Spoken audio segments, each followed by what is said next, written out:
Karen Friedman. In our last quick tip, we talked about the importance of eye contact, whether in person or across a screen like this one. Today, I would like to elaborate on that.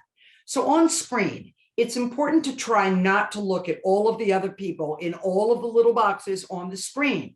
Otherwise, it looks like you're not paying attention. You're looking here, you're looking up here, you're looking down there. A lot of times, it is easier to do this if you don't see yourself. So think about the way that you set up your screen. Instead of having yourself as one of the participants, maybe move everybody off to the side, off to the top in the little thumbnails, or completely stop yourself from seeing yourself. Instead, have the speaker that's talking full screen, so he or she is the only one that you're looking at. And finally, I understand that there are many people in person who get very anxious if they have to look somebody in the eye. So here's something that you can think about.